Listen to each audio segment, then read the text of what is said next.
আচ্ছা, আশা করি সকলেই ভালো রয়েছে এবং মন দিয়ে পড়াশোনা করছো। আজকে আমি ক্লাস 10-এর the passing lesson 3 the passing away of Bapu এর ইউনিট 3 পড়াবো। আমার এই ভিডিওটি তাদের জন্য যারা পয়সার অভাবে মাস্টার যেতে পারে না। আচ্ছা, আমি অলরেডি ইউনিট 1 এবং ইউনিট 2 আপলোড করে দিয়েছি। তোমরা আশা করছি সেগুলি শুনেছো। আচ্ছা, আমি শুরু করছি unit 3। Some days after the funeral, a special train took Gandhiji's ashes, ash মানে ছাই বা ভস্য, to এলাহাবাদ। কি বলছে যে গান্ধীজির অন্ত্যেষ্টিক্রিয়ার কয়েকদিন পরে একটা বিশেষ ট্রেনে করে গান্ধীজির চিতাভস্য এলাহাবাদে নিয়ে যাওয়া হয়েছিল। তাহলে নিয়ে যাওয়া হয়েছিল ইংরাজি কোনটা? এ স্পেশাল ট্রেন মানে একটা বিশেষ ট্রেন। টুক নিয়ে গিয়েছিল, টেক থেকে টুক হয়। গান্ধীজির অ্যাশেস মানে গান্ধীজির চিতাভস্য টু এলাহাবাদ। দ্য কম্পার্টমেন্ট মানে কামরাটি ওয়াজ ডেকড মানে কামরাটিকে সজ্জিত করা হয়েছিল উইথ ফ্লাওয়ার্স ফুল দিয়ে। পিপুল অন দ্য ট্রেন অর্থাৎ ট্রেনে যে মানুষগুলি ছিল গান্ধীজির অনুগামীরা, স্যাং ভজনস তারা ভজন গেয়েছিল। স্যাং হচ্ছে সিং ভার্বের 2 নম্বর রূপ। People did not weep anymore লোকজন আর কাঁদেনি, লোকজন আর ক্রন্দন করেনি, এনিমোর আর কাঁদেনি। ফর দে কুড ফিল তারা অনুভব করতে পারছিল, দে কুড ফিল তারা অনুভব করতে পারছিল গান্ধীজির প্রেজেন্স গান্ধীজির উপস্থিতি। অ্যামিড দ্য ফ্লাওয়ার্স, অ্যামিড মানে মধ্যে, অ্যামিড দ্য ফ্লাওয়ার্স মানে ফুলের মধ্যে, অ্যান্ড দ্য সং মানে ওই গানের মধ্যে, ভজনের মধ্যে। মানে লোকজন আর কাঁদেনি, যারা ট্রেনে করে যাচ্ছিল গান্ধীজির সাথে তারা কিন্তু আর কাঁদেনি। কাঁদা ইংরাজি WEEP, উইপ মানে কাঁদা। এখানে 2 নম্বর রূপটা লেখা আছে, ঠিক আছে। পিপুল ডিড নট না 1 নম্বর রূপই লেখা আছে, পিপুল ডিড নট উইপ এনিমোর লোকজন আর কাঁদেনি। আচ্ছা গেল। তাহলে কেন কাঁদেনি? এই কারণে কাঁদেনি যে দে কুড ফিল তারা অনুভব করতে পারছিল গান্ধীজির প্রেজেন্স গান্ধীজির উপস্থিতি। অ্যামিড মানে হচ্ছে মধ্যে, অ্যামিড দ্য ফ্লাওয়ার্স মানে ফুলের মধ্যে, অ্যান্ড দ্য সং গানের মধ্যে।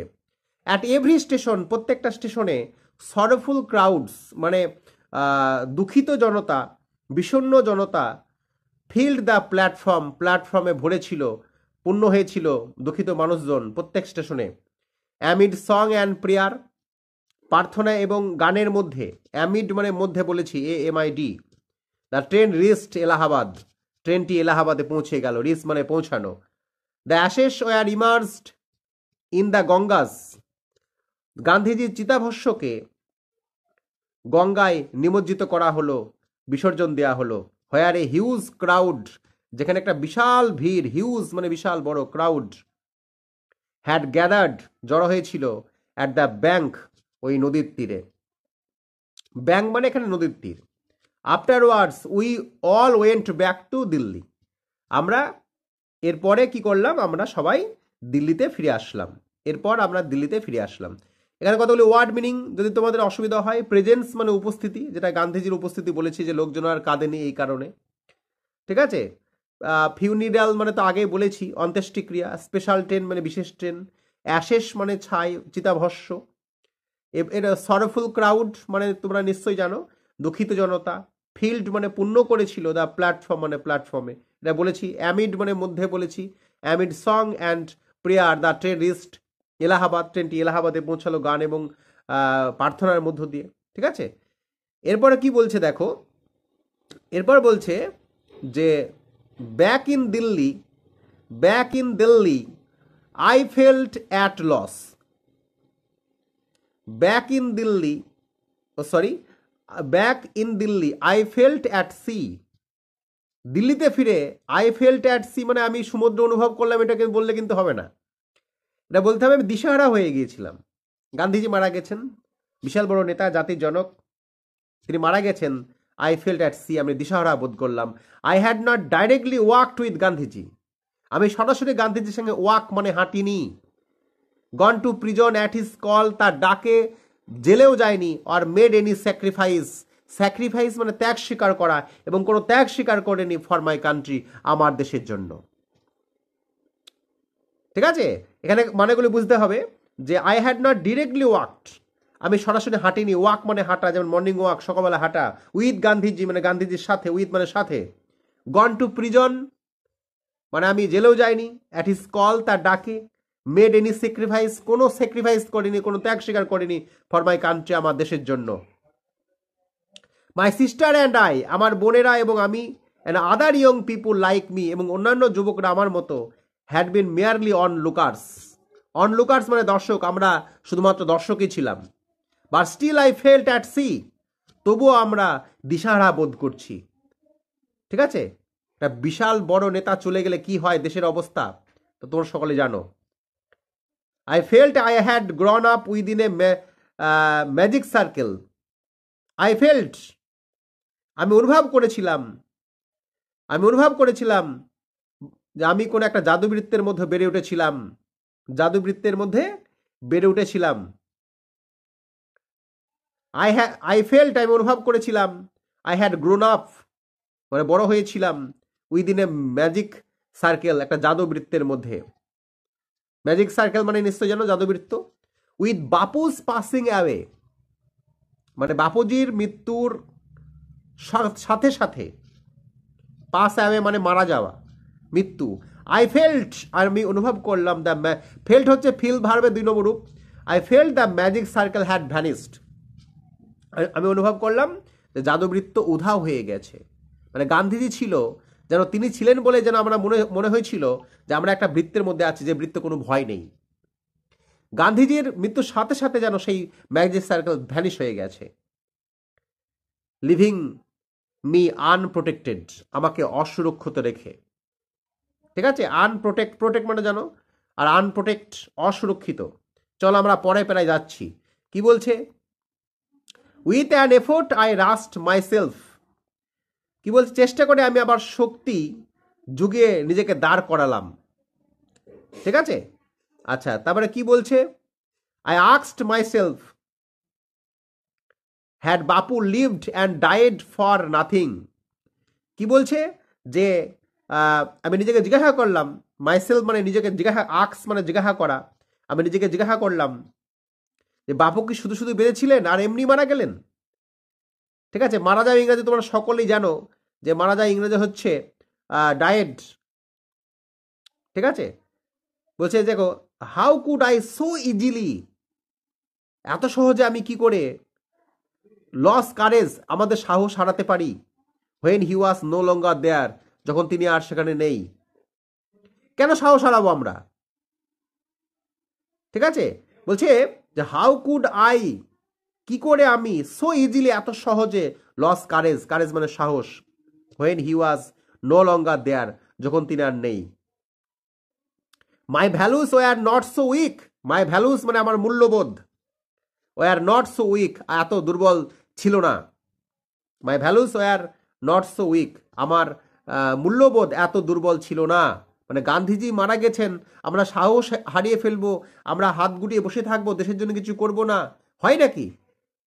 আমাদের এই ভ্যালু এত সহজ নয়, এত মানে ফেলনা নয় যাকে বলে। ঠিক আছে, ভ্যালু মানে মূল্যবোধ বলেছি, উইক মানে দুর্বল। Millions of people would have been ordinary, folk, folk মানে এখানে লোক, বাট ফর বাপু মানে লক্ষ লক্ষ লোক অর্ডিনারি থেকে যেত, অতি সাধারণ থেকে যেত, যদি বাপুজি না থাকতো। অর্ডিনারি অতি সাধারণ থেকে যেত। ফক মানে লোক, অর্ডিনারি ফক সাধারণ লোক, বাট ফর বাপু, বাপু না থাকলে ওই মিলিয়ন লোক, লক্ষ লক্ষ লোক তারা অতি সাধারণ থেকে যেত। হোয়াট ইফ, কি হবে? নাও বাপু ইজ গন, বাপু চলে গেছে, তাই কি হবে? এখানে কি বলতে চাইছে? যে বাপু মারা গেছে, তাহলে আমরা সব কিছু গুটিয়ে বসে থাকবো? তার আদর্শকে তো আমাদের ধরে রাখতে হবে, এটা বলতে চাইছে। যে বাপু মরে গেছে তাই কি হবে? মানুষ তো চিরকাল বাঁচে না। আমাদের সাহস শক্তি তার আদর্শগুলিকে তুলে রাখতে হবে। কি বলছে দেখো, উই ওয়ার স্টিল দেয়ার, আমরা তো আছি স্টিল, ইয়ং স্ট্রং, আমরা যুবক শক্তিশালী, and proud to bear his banner, banner মানে পতাকা, বিফোর আস। তাহলে কি বলছে যে বাপু চলে গেলেই বা কি হয়েছে, আমরা তরুণ শক্তিশালী ও গর্বিতরা তো এখনো রয়েছি তার পতাকা বহন করার জন্য। মানেগুলি বুঝতে হবে যে ইয়ং মানে তোমরা সকলে জানো, স্ট্রং শক্তিশালী, প্রাউড মানে গর্বিত, তা আমরা তো রয়েছি, টু বিয়ার মানে বহন করার জন্য, হিজ ব্যানার তার পতাকা, ঠিক আছে, বিফোর আস মানে আমাদের সাথে, আমরা তরুণ শক্তিশালী, ইয়ং তরুণ শক্তিশালী ও গর্বিতরা তো এখনো রয়েছি, বাপুজি মরে গেছে তা কি হয়েছে, তার পতাকা বহন করার জন্য। ব্যানার মানে পতাকা, বিয়ার মানে বহন করা, এটা মনে রাখতে হবে। গান্ধীজি মরে গেছে তা কি হয়েছে, মানুষ তো চিরকাল বাঁচে না, সে কথা বলা হয়েছে আর কি এখানে, মানেগুলো বুঝতে হবে। আচ্ছা, তার আগের একটা লাইন বলা হয়নি, millions of people would have been ordinary folk but for Bapu, এটা বলেছি। হি ব্রট দেম আউট, তিনি তাদেরকে বের করে এনেছিলেন, আউট অফ ইনডিফারেন্স, ইনডিফারেন্স মানে উদাসীনতা থেকে, অ্যান্ড অ্যাওকেন্ড তাদের জাগিয়েছিলেন, them to one another suffering, তাদেরকে শিখিয়ে মানে জাগিয়েছিলেন একে অন্যের দুঃখে সামিল হওয়ার জন্য, ঠিক আছে। তিনি তাদেরকে উদাসীনতা থেকে বাইরে বের করে এনেছিলেন এবং একে অপরের কষ্টে সচেতন করেছিলেন। এখানে অ্যাওকেন্ড মানে সচেতন করা অর্থে ব্যবহার করা হয়েছে, সাফারিং মানে কষ্ট, প্রত্যেকটা ওয়ার্ডের মানে আমি বলে দিচ্ছি তোমাদের, ঠিক আছে। অ্যাওয়েক মানে জাগানো, সচেতন করা, ঠিক আছে। আচ্ছা, আর কি বলছে, এটা তো বললাম, what if now Bapu is গন, এখন বাপু চলে গেছে তা কি হয়েছে, আমরা তো রয়েছি, উই আর স্টিল দেয়ার, আমরা তো আছি, ইয়ং স্ট্রং প্রাউড শক্তিশালী তরুণ গর্বিত, টু বিয়ার হিজ ব্যানার তার পতাকা বহন করার জন্য। তার পতাকা বহন করার জন্য মানে কি, এখানে আসলে তার আদর্শগুলিকে তুলে ধরার জন্য আমরা তো রয়েছি, এটা বুঝতে হবে। আচ্ছা, কারেজ মানে সাহস, বলে দিচ্ছি। এফোর্ট মানে প্রচেষ্টা, তারপরে ব্রড দেম আউট, এটা বললাম তাদেরকে তিনি বাইরে বের করে এনেছিলেন, আউট অফ ইনডিফারেন্স উদাসীনতা থেকে, ঠিক আছে, এটা বলা হয়ে গেল। Bapu had passed away, passed away মানে মারা যাওয়া, but his India would continue to live his in his children, Bapu মারা গেছেন কিন্তু তার ভারত তার সন্তানদের মধ্যে বেঁচে থাকবে। বাপু হ্যাড পাস্ট অ্যাওয়ে, বাপু মারা গেছেন, বাট হিজ ইন্ডিয়া কিন্তু তার ভারতবর্ষ, would continue to live, continue অনবরত, to live in his children, Bapu মারা গেছে কিন্তু তার যে ভারতবর্ষ, সেই ভারতবর্ষ কিন্তু তার সন্তানদের মধ্যে বেঁচে থাকবে। এই লাইনের সাথে সাথে আমার unit 3 the passing away of বাপুর ইউনিট 3 শেষ হচ্ছে। আশা করি তোমরা পড়াটা বুঝতে পেরেছ। কোনো অসুবিধা হলে কমেন্টে জিজ্ঞাসা করবে, আমি বলে দেবো।